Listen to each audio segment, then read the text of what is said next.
आज हम सतत ध्यान पर चर्चा करेंगे। छोटी छोटी ध्यान विधियां सतत ध्यान में कैसे सहायक हों। मुक्त होने के लिए सतत ध्यान अति आवश्यक है। छोटी छोटी ध्यान विधियां करके कुछ समय के लिए ही ध्यान में जा सकते हैं, मगर उन ध्यान विधियों का उपयोग करके पूरे 24 घंटे में लगातार ध्यान में ही रहें, तभी हम मुक्त हो पाएंगे, मुक्त रहेंगे। सतत ध्यान का अर्थ है सजगता। हर सेकंड सजग रहना होगा, तभी अद्भुत आनंद प्रकट होगा।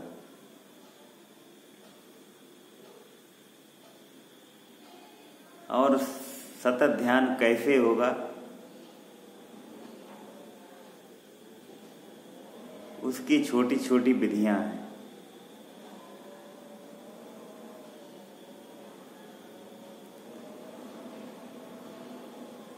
जब आप सुबह उठें तो कुछ क्षण रुकें, अंदर झांकें, क्या चल रहा है। कुछ क्षण रुककर ही उठें, फिर दैनिक क्रियाएं करें और थोड़ा धीरे धीरे करें। महसूस करें कि हम दैनिक क्रियाएं कर रहे हैं। टॉयलेट, बाथरूम जाएं, ब्रश करें तो थोड़ा धीरे करें कि ब्रश कर रहे हैं।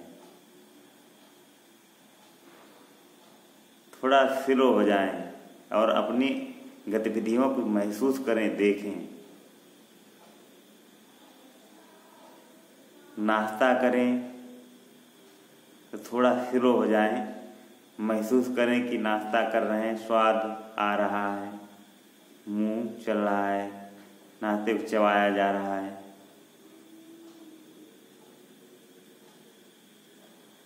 पानी पिए तो पानी का टेस्ट, स्वाद लें और थोड़ा धीरे धीरे पानी पिए।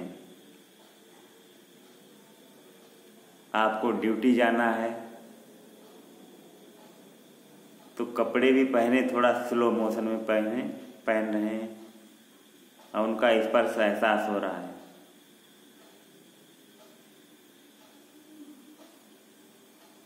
बाहर निकलें, थोड़ी देर रुकें, एहसास करें क्या चल रहा है मन में। फिर वाहन बैठने से पहले एहसास करें, बैठने के बाद। और चला रहे हैं तो चलाने पर ध्यान हो। फिर जो ड्यूटी कर रहे हो, जो कार्य कर रहे हैं, उस पर ध्यान हो। अब बीच बीच में कुछ क्षण रुकें, हम महसूस करते रहें कि हमारे अंदर क्या चल रहा है। वहाँ कुछ विशेष परिस्थितियाँ बने तो कुछ क्षण रुकें, महसूस करें क्या चल रहा है। अब ये जब भी याद आ जाए तो महसूस करें क्या अंदर चल रहा है, अंदर झांकें। कुछ सेकंड के लिए आंखें बंद करें, अंदर झांक लें, फिर खोल दें। तो जब भी स्मरण आ जाए ऐसे कर सकते हैं। जब भी याद आ जाए अंदर के लिए झांकें, अंदर क्या चल रहा है। धीरे धीरे आपको सतत ध्यान का अभ्यास हो जाएगा। शाम को घर वापस आएं तो शवासन में लेट जाएं। पूरे शरीर को देखें, पैर से लेकर सर तक देखें। फिर थोड़ा सांसों का ध्यान रखें और उसी में विश्राम करें। शवासन में ही ध्यान कर लें तो आपकी सुस्ती दूर हो जाएगी, फुर्ती आएगी और फिर तरोताज़ा होकर उठेंगे। कुछ ही क्षणों में तरोताज़ा हो जाएंगे। फिर वही स्लो मोशन में जो कर रहे हैं उसको धीरे धीरे करें। घर पर आए, बच्चों ने क्या कहा उस पर सुने, थोड़ा सोचें अंदर क्या चल रहा है, आपने क्या प्रतिक्रिया दी है उसे भी ध्यान रखें। कौन क्या कह रहा है उस पर ध्यान रखें। खाना खाते समय ध्यान रखें। खाने को चबाएं, देर तक धीरे धीरे खाएं। और खाने के बाद किसी की इच्छा हो रही है, अगर मिठाई खाने की इच्छा रही तो उस पर जाएं और उसे देखें। और रेगुलर खाते हैं तो कभी मिठाई ना खाएं तो कैसा महसूस हो रहा है। खाने में अगर कभी नमक कम हो गया तो कैसा लग रहा है, अंदर कैसा महसूस कर रहा है। कि ये बंधन जब भी टूटेंगे, सतत स्मरण तभी प्रकट होगा, सही अभ्यास होगा जब हम उसको तोड़ेंगे। अपने रूटीन को भी तोड़ना है। खाने में कभी कभार गोला ही खा लें तो देखें महसूस कैसा हो रहा है अंदर। स्वाद को भी तोड़ें।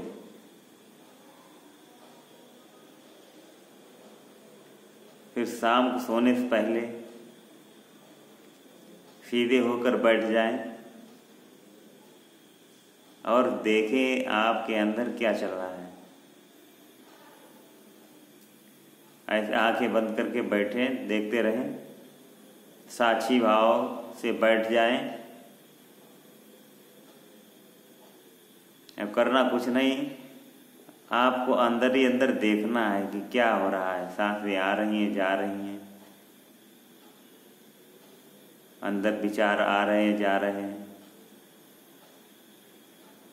कुछ बाहर की दुनिया भी सुनाई पड़ेगी, उनसे सुनते रहिए। उनसे कोई व्यवधान नहीं होगा। फिर धीरे धीरे धीरे धीरे विचार गायब होने लगेंगे। फिर लेट जाइए। फिर लेटते हुए अपने अंदर देखते रहें क्या चल रहा है। अब देखते ही देखते आपको निद्रा आ जाएगी, अब सो जाएं। फिर स्वप्न आते हैं तो सपनों को देखते रहिए। अगर जागे तो अपने आप जागते हुए देखें। नींद नहीं आ रही तो नींद नहीं आते हुए देखें। परेशान ना हो, आए या ना आए। तो धीरे धीरे सतत ध्यान बनाना है। जब सतत ध्यान हो जाएगा तो अंदर की सारी प्रक्रियाएं आपको दिखने लगेंगी। क्रोध, प्रेम, करुणा, दया, घृणा, द्वेष, ईर्ष्या सब दिखाई पड़ने लगेंगी। तो ये सब आप पे निर्भर हो जाएंगी कि आप इन पर प्रतिक्रिया दें या ना दें। तो आप इनके मालिक बन जाएंगे। अब ये सभी आपके गुलाम हो जाएंगी। आपको इधर उधर भटका ही नहीं सकती। भाई आप मालिक बन गए। अब आप तो चेतना है, साक्षी दृष्टा है, मालिक है। कौन क्या कर सकता है। तो जो आप निर्णय लेंगे वही होगा। तो सतत स्मरण धीरे धीरे प्रगाढ़ होता जाएगा। अब इसमें बहुत छोटी छोटी विधियां यही अपनाएं कि जब भी लेटें सजग होकर लेटें, बैठें सजग होकर बैठें, खाना खाएं सजग होकर। ये सरल भी है, कठिन भी है।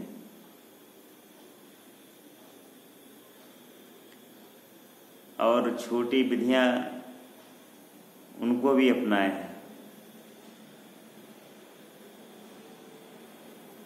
छोटी विधियों में जैसे ओम का उच्चारण, सांस भर के, लंबी सांस भर के ओ,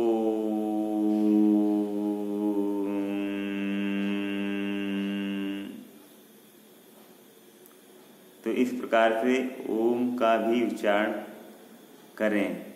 10-5 मिनट करके अब बैठे रहें।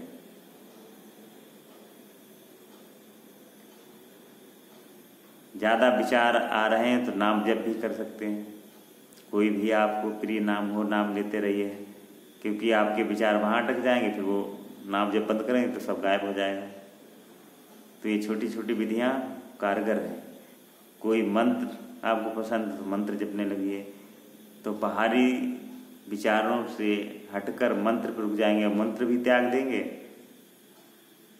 तो ध्यान लगने लगेगा। तो छोटी छोटी ध्यान विधियाँ सतत ध्यान में बहुत आवश्यक हैं। और आप सुन रहे हैं तो सजग होकर सुने, और किसी चीज़ को ये ना सोचें कि ये नहीं हो पा रहा है। जो हो रहा है जितना हो जाए उतना ही ठीक है। ध्यान लग जाए तो ठीक है, ना लगे तो ठीक है, क्योंकि ध्यान कोई बंधन नहीं बनाना है। ध्यान विधियाँ थोड़े दिन तक करनी है, फिर तो सतत ध्यान होने ही लगेगा। ध्यान विधियाँ भी छोड़नी है। ये नहीं कि ध्यान विधियों पर ही अटक गए, ध्यान विधियाँ ही करते करते समय सब निकल गया, तो मुक्त कब होंगे। तो ध्यान विधियों का सीढ़ी की तरह उपयोग करके जब छत पर सीढ़ी पहुँच जाते तो सीढ़ी का उपयोग खत्म, छत पर आ गए। वैसे ध्यान विधियाँ का उपयोग करके सतत ध्यान होने लगता है, तो उससे ध्यान विधियों की कोई आवश्यकता ही नहीं रहती है, मगर तब तक अति महत्वपूर्ण है। अब ध्यान विधियों को अपनाएं। अब धीरे धीरे जो इसे ध्यान विधियों से बनेगी वो सतत ध्यान की तरफ मुड़ेगी। अब सतत ध्यान से अति अद्भुत लाभकारी लाभ होंगे। जैसे हम बोल रहे हैं तो हमें ध्यान है कि हम बोल रहे हैं, हम यहाँ ही बोल रहे तो ध्यान है, हमारा अंदर ध्यान है, उधर भी ध्यान है, अंदर भी ध्यान है। हम किसी बात करते हैं तो भी एक ध्यान हमारी तरफ रहता है, दूसरे उसकी तरफ रहता है। मतलब 2 तीर, ऐसा ध्यान रखो, 2 तीरों की तरह, एक बोलने वाले पर, एक अपने अंदर। तो धीरे धीरे आपके विचार गायब होने लगते हैं। तो जो बोलेंगे उसी पर ध्यान होगा, जो सुन रहे उस पर भी ध्यान होगा, जो बोल रहा उस पर भी ध्यान होगा, और जो ध्वनियाँ आ रही हैं वो भी सुनाई पड़ती रहेंगी। तो साक्षी दृष्टा तो हर चीज़ को अनुभव करता है। सर्दी है, गर्मी है, ठंडा है, मीठा है, खट्टा है, तो वो साक्षी ही सब कुछ करता है। अब इसको धीरे धीरे बढ़ाते रहेंगे। प्राणायाम भी कीजिए, प्राणायाम भी सहायक हैं। योगासन कीजिए, अगर समय मिले तो योगासन सरल सरल कर सकते हैं। तो ये धीरे धीरे प्रक्रिया बढ़ते बढ़ते बढ़ते बढ़ते मुक्त हो जाएंगे। जैसे थे वैसे है, अब कुछ कहा न जाए। तो जैसे मुक्त जन्म हुआ वैसे मुक्त हो जाएंगे। मुक्त हो जाएंगे तो आप चेतन ही हो जाएंगे। मन बुद्धि भावनाओं के ही खेल जारी रहता है। जब ये समाप्त हो जाते हैं तो भाई पूर्ण मुक्त हो गए। नमस्कार।